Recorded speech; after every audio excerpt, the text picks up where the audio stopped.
జై వారాహి మాత.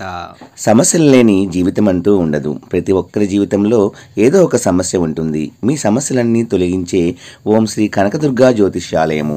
విద్య, ఉద్యోగం, ఆర్థిక, కుటుంబ సమస్యలు, ప్రేమ, పెళ్లి సమస్యలు, వ్యాపార సమస్యలు, ఇలా ఏ సమస్యకైనా పరిష్కారం చెప్పబడును. అలాగే స్త్రీ పురుష వశీకరణము ప్రత్యేకంగా చేయబడును. Phone number 6302400814. మరియు ఏ ఇతర సమస్యలకైనా సరే శక్తి పూజలు చేసి పరిష్కారము అనేది చూపబడును. యంత్రాలు కూడా ఇవ్వబడును. మీరు ఎక్కడెక్కడో జ్యోతిష్యం చెప్పించుకొని నిరాశ చెంది ఉన్నారా? అయితే ఒక్కసారి ఈ గురువు గారికి కాల్ చేయండి. Phone number 6302400814. జై వారాహి మాత. Welcome to my channel. ఈరోజు అమ్మవారి సందేశము. బిడ్డ, అందరినీ సమానంగా చూసే భావన అనేది నీలో ఉంటే తప్పకుండా నీకంతా కూడా మంచే జరుగుతుంది అని వారాహి అమ్మవారైతే మనకు ఒక చక్కటి సందేశాన్ని తీసుకొచ్చారండి. మరి అమ్మవారు ఏం చెప్పబోతున్నారో వినే ముందు ఎవరైనా మన ఛానల్ని కొత్తగా చూస్తున్న వారైతే please like, share and subscribe and support my channel.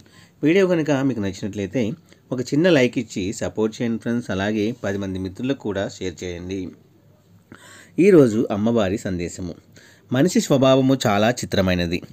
బండరాయిలో శిల్పాన్ని చూస్తాడు, చెట్ల ఆకుల్లో ఔషధ గుణాలు చూస్తాడు, కానీ తోటి మనిషిని మనిషిగా చూడడు. మానవత్వం మర్చిపోయి తనకన్నా తక్కువ స్థాయి వారిని ఎంతో హీనంగా చూస్తాడు. మనిషి సంఘజీవి.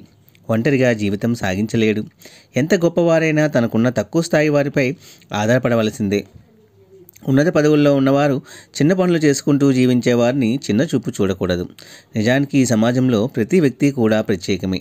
అందరి పట్ల సమభావం కనబరచాలి, కానీ హీనభావం అనేది ఉండకూడదు. మనిషి నిత్యం ఆరాధించే దైవానికి ఎలాంటి పక్షపాత వైఖరి లేదు.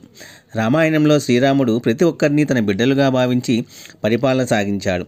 అరణ్యంలో చెట్లను, పక్షులను, చివరికి రాక్షసులను కూడా తన ప్రేమతత్వంతో ముంచి ఉత్తముడిగా నిలిచాడు.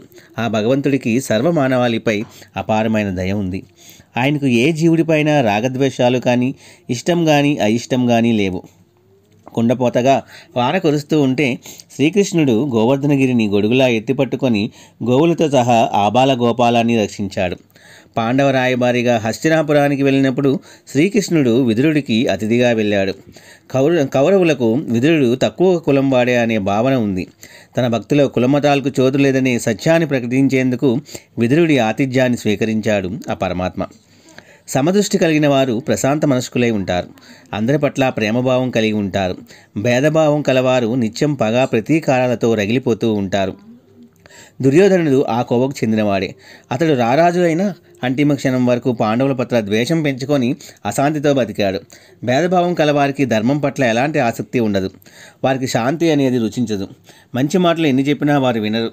నిత్యం తమ ధోరణిలోనే జీవించి దుష్ఫలితాలు పొందుతారు. అంతిమంగా వినాశనం పొందడం తప్ప మరో మార్గం వారికి లేదు. నన్ను సర్వభూతాల్ని నాలోనే చూసేవాడు ఎప్పటికీ నా నుంచి వేరు కాడు, నేను అతని నుంచి వేరు కాదు అని గీతలో పరమాత్మ బోధించాడు. అందుకే అందరినీ సమదృష్టితో చూడాలి. అందరూ మనల్ని ప్రేమిస్తూ, గౌరవిస్తూ ఉంటే మనకెంతో సంతోషంగా ఉంటుంది. అలాంటి సంతోషం, గౌరవానికి మనం అర్హత పొందాలి అంటే మనం కూడా ఎదుటివారిని అభిమానించాలి. గౌరవం ఇస్తేనే కదా గౌరవం తిరిగి లభిస్తుంది.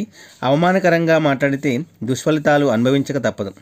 రామకృష్ణ పరమహంస పేద, ధనిక తారతమ్యాలను పాటించలేదు. స్త్రీలను, పురుషులను సమానంగా భావించేవారు. ఆయన శిష్యుడైన వివేకానంద స్వామి దరిద్రంలో బాధపడే సాటి మనిషిని నారాయణుడిగా భావించాలని బోధించేవారు. ప్రభువైనా చండాలుడైనా ఒకటే అన్నాడు అన్నమయ్య. ఏ కొండ కోణంలోనా పుట్టి ప్రవహిస్తుంది జలధార, మార్గమధ్యంలో అన్నింటినీ చేరి జీవకళ నింపుతుంది. అలాగే ఎవరో వేసిన విత్తనం నుంచి చెట్టు ఎదిగి అందరికీ ఫలాలు అందిస్తుంది. ఇలాంటి ప్రకృతి ధర్మాన్ని ప్రతి మనిషి అలవర్చుకోవాలి. సమభావన అంటే ప్రేమభావన. ఆ భావనతో మనం తోటివారిని కరుణ, దయ, ఉపకారం వంటి దైవిక గుణాలతో ఆనందపరచాలి. అప్పుడే మన జన్మ అనేది సాఫల్యమవుతుందని వారాహి అమ్మవారు ఈరోజు చాలా చక్కటి సందేశాన్ని తీసుకొచ్చారండి. ప్రతి ఒక్కరిలో కూడా మనం సమభావన కనుక చూస్తే అందరి జీవితాల్లో కూడా మంచి అనేది తప్పకుండా జరుగుతుంది. మీరు ఇంకా దేనికి కూడా బాధపడవలసిన అవసరం లేదు. కష్టం, నష్టం అనేవి ఏమీ ఉండవు. అందరినీ సమభావంతో చూడండి. తప్పకుండా అమ్మవారు కూడా మిమ్మల్ని కరుణించి మంచి మీ యొక్క జీవితము అనేది సాఫల్యంగా, అంటే ఎటువంటి కష్ట నష్టాలు లేకుండా సులభంగా వెళ్ళిపోయేటట్టుగా అమ్మవారు మనల్ని దీవిస్తారండి. అందుకే మనము ప్రతి ఒక్కరిని కూడా సమభావంతో చూడగలిగే అలవాటుని కనుక మనం నేర్చుకుంటే మన కర్మలన్నీ కూడా తీరి మనకంతా కూడా మంచి జరిగి ముక్తి అనేది తప్పకుండా లభిస్తుంది. మీ యొక్క ప్రతి కోరికను కూడా అమ్మవారు తప్పకుండా తీర్చాలి అంటే మనము అందరి పట్ల కూడా సమభావన కలిగి ఉండాలి. ఈరోజు ఇది అమ్మవారు మనకు అందించే చాలా చక్కటి సందేశము. ఈ సందేశం కూడా మీ అందరికీ నచ్చింది అనుకుంటున్నాను ఫ్రెండ్స్. నచ్చితే ఒక చిన్న లైక్ ఇచ్చి సపోర్ట్ చేయండి. 10 మంది మిత్రులకు షేర్ చేయండి.